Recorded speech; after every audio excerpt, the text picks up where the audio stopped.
friends, welcome back. So today I'm bringing you guys another video, and this is going to be a tutorial on this very purple glittery cut crease that I'm wearing right now. This is actually using the new Morphe and Kathleen Lights eyeshadow palette, which I am so excited to be using finally.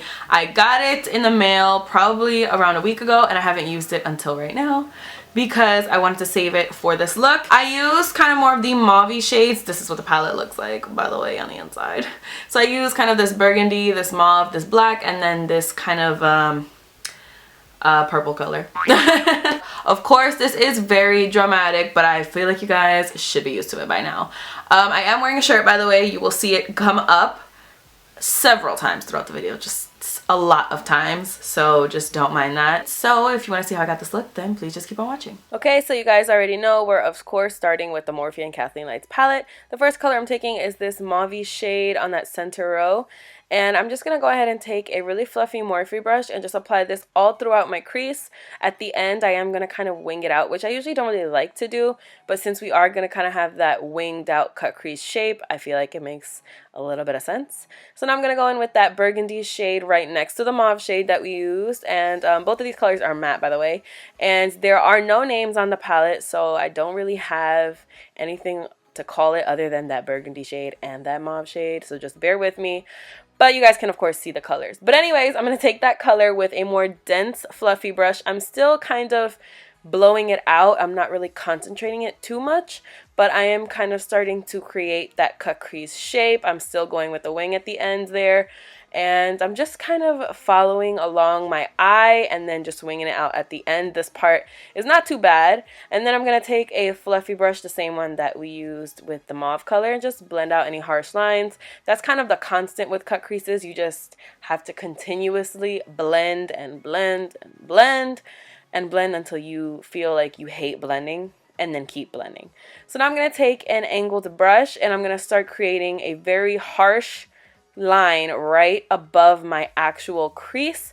And I've explained this before, but the reason that I like to go above my crease is because when I open my eyes, if I went in my crease, it would just defeat the entire purpose and make everything a mess. So if I go over my crease, when I open my eye, you can still see the cut crease, which is what I like, of course. So I'm just gonna go ahead and draw a cut crease just right above my crease, like I said, and I'm just gonna wing out the end, just kind of like a wing liner, but not really at all. And then I'm just going to flick a little bit upwards, and then with that same burgundy color and a Sigma E36 brush, which is one of my favorite brushes of all time for cut creases. I would recommend this to anybody who loves to do cut creases like I do.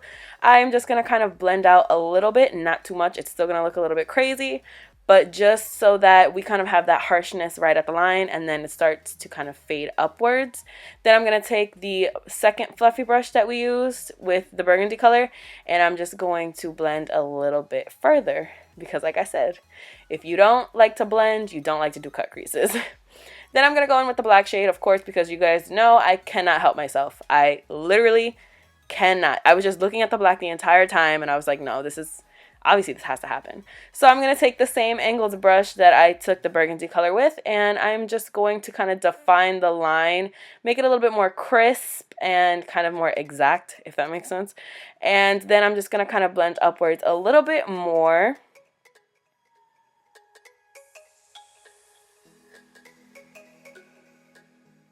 Now for my favorite part, I'm going to take MAC's Soft Ochre Paint Pot, and I'm going to take kind of a large angled brush and just clean up right underneath my cut crease. The reason this is my favorite part is because it kind of pulls the entire look together. Like, you can of course see that it's a cut crease before doing this step, because I kind of do the cut crease shape before I actually clean it up. I know a lot of people just go straight to cleaning it up, but I like to see the shape beforehand and then just clean up any excess that has fallen onto my lid. And I feel like once you do this, it actually looks more like a cut crease. It looks like a little bit less crappy than it did before. So that's why I love this step. It always makes me feel better about myself. Then I'm going to go in with this lavenderish, I don't know, it's like a cool tone lavender frosty shade, and I'm taking a MAC 242 brush for this, and I'm just going to apply this all over my lid, right where we applied the paint pot, just so it can act kind of as a base, because of course we are going in with a whole buttload of glitter, just so much glitter. Before we move on to the glitter, I'm just going to highlight my brow bone really quickly with the second lightest shade in the palette. The first shade is very frosty, and I don't really like to take those kind of colors on my brow bone. But if you like it, if it looks good on you, please go ahead. I just feel like it looks so weird on me. But I'm just going to take the matte color and just apply it on my brow bone, because I feel like when I do a cut crease, the color always ends up like halfway in my hairline, and I mean, that's not really the look I'm going for most of the time. So I just highlighted my brow bone really quickly, and then I went on to Too Faced glitter glue just so that the glitter that I apply has something to stick to, because otherwise it's just going to go flying all over the place. I mean, let's be honest, glitter is going to go where it wants to go regardless, but this will help it a little bit. Then I just sprayed my 242 brush by MAC with some Fix Plus, and look at this glitter. This is the Makeup Forever glitter. I believe the number is 14. I could be lying to everybody, so just check the description box if you really want to know the number. But I love this glitter. It's like a lavender glitter, but it's 3D because it reflects every single color. I was trying to show that to you. If you saw me like moving the glitter, I was trying to show you the reflects, but it's probably my favorite glitter in the entire world. I love this glitter. Now I'm gonna go ahead and apply some liquid liner. This is the NYX matte liquid liner. You guys know this is my favorite. I am going to kind of fast forward this because I do have a dedicated video showing you guys how I do my liquid liner. It's exactly the same. It's an older video, but it's exactly the same that I do now. So I'll link it down below. And now I'm going to move on to concealer. This is the Tarte Shape Tape Concealer in the color Tan Sand. I'm just going to apply this basically all over my entire face and, of course, blend it out with a damp beauty blender. I always fast forward this part because I feel like it's so uninteresting. I feel like I don't even want to include this in most of my videos, but I know you guys like when I include more stuff. So here it is. Now to set my concealed areas, I'm using Laura Mercier Translucent Loose Setting Powder, and I did finally get my life together and buy a new one. I'm just going to waste every single drop that this one has first before I use that one. But I finally have a backup, so there's no need to worry for me, guys. I finally got my life together. Now I'm going to apply some mascara. This is the MAC Extended Play Lash. Just on my top lashes. Of course, we didn't do anything to the lower lash line yet, so that'd be really weird.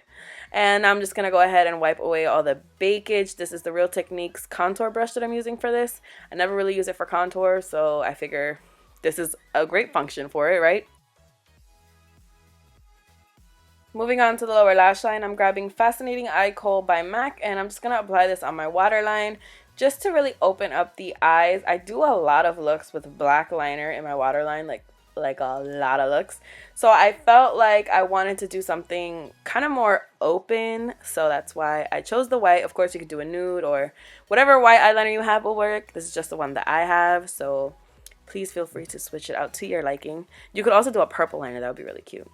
But anyways, now I'm going to take a flat definer brush, and I'm going to take the color, the black color. I was going to just make up a name for it. Like, I'm going to take the black color and just run this right underneath the white so that it really pops. Because, I mean, if I don't have anything on my lower lash line and I apply white, it just looks really odd. Like, there's just nothing there. But when you apply black, it really kind of contrasts, and you can really see how open your eyes look. Then I'm going in with the burgundy shade and one of my favorite pencil brushes. This is the Morphe E36. I like to use this with kind of deeper shades. Usually burgundy is a little bit deep for me to run underneath my lash line with a pencil brush. I usually go for something a little bit lighter. But since this brush is so concentrated, it really gives you kind of the accuracy that you need when you're using a darker color. So I love it for that. So I'm just going to smudge this along the bottom where the black is, and just so it gives it more of a smoky look. Then I'm going into the first shade in the palette, which is, I'm holding the palette upside down, by the way. I feel like that would have been helpful to tell you. It's definitely upside down, so even though it looks like it's the last shade, it's really the first shade in the palette, just so you know. So I just highlighted my inner corners with that shade, and now I'm using the Too Faced Better Than Sex Mascara in purple, which is only available in the Too Faced and Nikki Tutorials kit, which I never have used the purple one until this video. It's still, I mean, I still really like black more than purple, but I felt like this was the perfect time to use it, and I like the way that it came out. For my lashes, I'm using the Velour lashes in winging just because I have that wing shape, so I felt like these would really emphasize that, and I think it did really work out well. You can see kind of on that outer corner how it's like, I don't know, flips upward. I don't know how else to explain that. Then I'm done with the eyes, so I'm going to finish up the face. I'm going to contour using my favorite contour kit of all time, the Makeup Shayla and Tarte contour kit, and I'm using the Baby Ita brush by Nars. I've really been liking this brush. It's just so little and cute. Even though I have the big size, like, I just want to use the little, look how cute it is. Like, come on. So, of course, I'm just contouring my cheekbones with that. Then I'm going to go ahead and bronze with the Too Faced Dark Chocolate Soleil Bronzer and my MAC 135 brush. I love this combo. I don't feel like anything compares. This brush is amazing. I just feel like it is the perfect density, perfect size. And I love how warm the Dark Chocolate Soleil Bronzer is. So you guys know this is like a holy grail combo for me. Then I'm going to take the same color that I contoured my cheeks with, and I'm going to contour my nose with it. The brush that I'm using is by Sumafit. You know, I'll never figure out how to pronounce that. And I've been trying this brush out. I'm still kind of getting used to it. So, you know, I mean, you guys know. It's just like trial and error with my nose contour. Like, I can never get it right. So I'm still working on it. But if I decide that this is my favorite, you guys will be the first to know. Then for my blush, I use a really cool tone blush in the Morphe 9B palette. And the brush I'm using is the 168 by MAC. This was like my OG favorite blush brush. And of course, I'm just applying it like you would any blush. Then for my highlight, I am testing this one out today. This is Lavender Snow by Jeffree. I just recently picked it up because you guys know I fell in love with King Tut, and I feel like I need to own every single Jeffree highlighter now. So I'm just applying it on my cheekbones, and I feel like it's a little light, but because the look was so purple, I feel like it worked. So I'm okay with it. I'm alright with it. It might be a little weird for other people, but you know me, I'm good.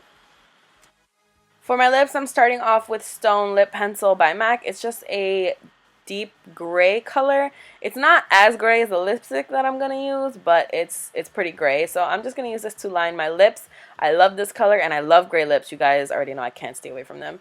Then for my liquid lipstick, I'm using the Smashbox one in Chill Zone. And this is actually the only Smashbox color that I own. But once I saw it, I knew I had to have it, of course, because I love gray. And I couldn't just be normal and do a nude lip for this look. Of course, I had to do a gray. So once you've got your lipstick on, then this look is complete. Thank you guys so much for watching. I really hope you guys enjoyed this video. Please don't forget to give it a thumbs up if you did like it. Don't forget to subscribe if you're not already. Don't forget to follow me on Instagram and Snapchat, and I'll see you guys in my next video. Bye! Hi friends, welcome back. So today I'm bringing you guys another video, and this is going to be my October favorites. Hopefully this will be going up on time.